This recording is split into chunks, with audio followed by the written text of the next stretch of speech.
ओम नमो भगवते वासुदेवाय नमः। समस्त भगवत प्रेमी भाई ओ भौणी मानक मोर राधे राधे। केमिति अछंती आपण माने? कृष्णांक कृपारू समस्ते भलरे थिबे बोली मोर आशा। मोर एही भगवत गीता चैनल जो सब्सक्राइब करनाहांती सब्सक्राइब कर दियंतु। सब्सक्राइब करिले आपण मानक पाखरे मोर भगवत गीतार श्लोक जाके पहुँचब। आउ कमेंट रे राधे राधे लिखंतु बा जय श्री कृष्ण लिखंतु। जोटा आपणक इच्छा कृष्ण प्रति भक्ति वो लिखंतु। लिखले जना पड़ो आपणकर कृष्ण प्रति भक्ति केते। जी मो भगवत गीतार द्वितीय अध्यायर श्लोक 29 आपण मानक आगे तुली धरिबी। ता पूर्व भगवत गीता विषय किछि कथा कहिबी। भूत प्रकृति कौन? यह भगवत गीतार अपरा प्रकृति बा नीचतर प्रकृति बोली वर्णना करा जायछि। जीव को उच्चतर प्रकृति बोली कुहा जायछि। उच्चतर हेउ बा नीचतर हेउ प्रकृति सर्वदा नियंत्रणर अधीन। प्रकृति स्त्रीलिंग ठीक से जेपरि स्त्रीर कार्यावली पुरुष द्वारा नियंत्रित हुए ठीक सेहीपरि प्रकृति सर्वदा भगवानଙ୍କର अधीन अटे।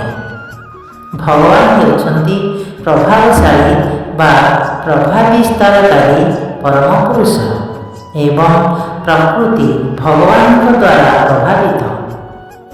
जीवगण और भूत प्रकृति उभय परमेश्वर द्वारा नियंत्रित और प्रभावित।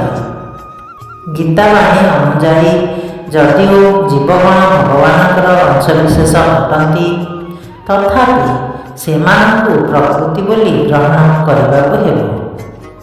ଏହା भगवत गीतार 7ମ अध्याय 5ମ श्लोकରେ परिष्कार भाବରେ वर्णना କରାଯାଇଅଛି।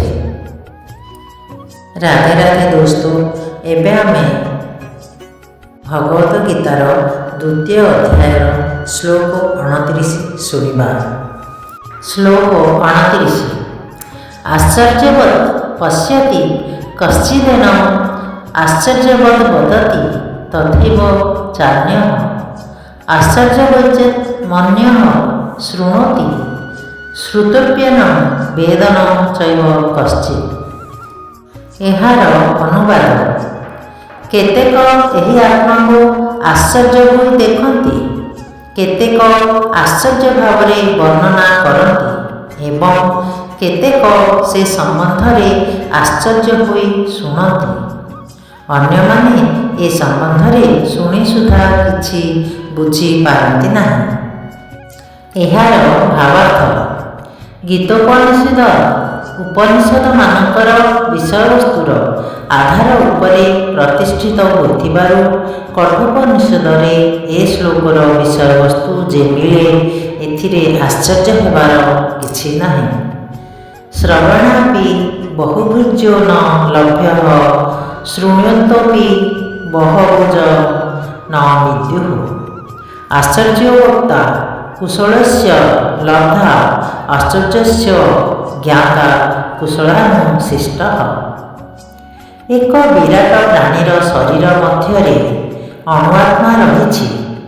एक विराट बटवृक्ष मध्यरे मध्य ताहा अछि एवं अति क्षुद्र जीवाणु मध्यरे मध्य रहिछि। ଯେଉଁ जीवाणुଗୁଡ଼ିକ अर्थात कोटि कोटि जीवाणु 1 इंच परिमित स्थान मध्यरे मध्य रहिपारନ୍ତି सेମାନଙ୍କ ମଧ୍ୟରେ अणुआत्मा मध्य अछि। ଏହା बड़ आश्चर्यर कथा। ଯେଉଁ ଲୋକମାନଙ୍କର ज्ञान खूब कम एवं ଯେଉଁମାନେ शुद्धभूत नुहंती बा साधनामय जीवन यापन न करती सेमाने ए अति क्षुद्र अणुआत्मार आश्चर्यजनक स्थिति कथा किछि बुझी पारे नाही। जदिओ विशिष्ट अधिकारी बा आदिगुरु जे कि ब्रह्मांडर प्रथम सृष्ट जीव ब्रह्मा को ए ज्ञान प्रदान करथिले ए विषय कहती ताहेले भी सेमाने मूर्ख माने बुझी पारे नाही। ଆଧୁନିକ ଯୁଗର ଅଧିକାଂଶ ଲୋକଙ୍କର ଜ୍ଞାନ ଖୁବ୍ କମ୍ ଏବଂ ପଦାର୍ଥମାନଙ୍କର ସ୍ଥୂଳ ଧାରଣା ହିଁ କେବଳ ସେମାନଙ୍କର ଅଛି। ସେଇଥିପାଇଁ ସେମାନେ ବୁଝିପାରନ୍ତି ନାହିଁ ବା କଳ୍ପନା କରିପାରନ୍ତି ନାହିଁ କିପରି ଏକ କ୍ଷୁଦ୍ର ଅଣୁ ଆତ୍ମା ଏତେ ବଡ଼ ଏତେ ସୂକ୍ଷ୍ମ ହୋଇପାରେ। ତେଣୁ ଲୋକମାନେ ଏ ଆତ୍ମାର ଗଠନ ବା ବିବରଣ ବିଷୟ ଶୁଣି ଏହାକୁ ବଡ଼ ଆଶ୍ଚର୍ଯ୍ୟ ଭାବରେ ଦେଖନ୍ତି। ଲୋକମାନେ ମାୟା ଶକ୍ତି ଦ୍ୱାରା ବିମୋହିତ ହୋଇ ଇନ୍ଦ୍ରିୟ ତୃପ୍ତି ବିଧାୟକ ବିଷୟବସ୍ତୁରେ ଏତେ ଦୂର ମଗ୍ନ ଯେ ଏ ଅମୃତ ଜ୍ଞାନ ସମ୍ବନ୍ଧରେ ଚିନ୍ତା କରିବାକୁ ସେମାନଙ୍କର ସମୟ ନାହିଁ। ଯଦିଓ ଏହା ହେଉଛି ନିଶ୍ଚିତ କଥା ଯେ ଆତ୍ମଜ୍ଞାନ ଲାଭ ନ କଲେ ସେମାନେ ଜୀବନ ସଂଗ୍ରାମରେ ସମସ୍ତ କ୍ଷେତ୍ରରେ ପରାହତ ହେବେ, ତଥାପି ସେମାନେ ଏହାକୁ ବୁଝିବାକୁ ଚେଷ୍ଟା କରନ୍ତି ନାହିଁ। ବୋଧହୁଏ ବ୍ୟକ୍ତିର ଏ ଧାରଣା ନାହିଁ ଯେ ସେ ଆତ୍ମା ସମ୍ବନ୍ଧରେ ଚିନ୍ତା କରିବ ଏବଂ ତଦ୍ୱାରା ଭୌତିକ ଦୁଃଖର ସମାଧାନ କରିପାରିବ। ଏପରି କେତେକ ଲୋକ ଅଛନ୍ତି ଯେଉଁମାନେ ଆତ୍ମା ସମ୍ବନ୍ଧରେ ଶୁଣିବାକୁ ଆଗ୍ରହୀ ଏବଂ ସେଇଥିପାଇଁ ସେମାନେ ସତ୍ସଙ୍ଗ କରି ସେ ସମ୍ବନ୍ଧରେ ଶ୍ରବଣ କରନ୍ତି। ତଥାପି ବେଳେବେଳେ ସେମାନେ ଅବିଦ୍ୟା ଯୋଗୁଁ ଅଣୁ ଆତ୍ମା ଓ ପରମାତ୍ମାକୁ ଆକାର ପ୍ରକାରରେ ଏକ ବୋଲି ଗ୍ରହଣ କରି ଦିଗ୍ଭ୍ରାନ୍ତ ହୁଅନ୍ତି। ଏପରି ଏକ ବ୍ୟକ୍ତି ଖୋଜି ପାଇବା ବଡ଼ କଷ୍ଟକର ଯେ କି ଆତ୍ମା ଓ ପରମାତ୍ମା ସେମାନଙ୍କର କାର୍ଯ୍ୟ, ସେମାନଙ୍କ ମଧ୍ୟରେ ଥିବା ସମ୍ବନ୍ଧ ଏବଂ ଆଉ ସବୁ ଟିକିନିଖି କଥା ଭଲ ରକମ ଜାଣିଛି।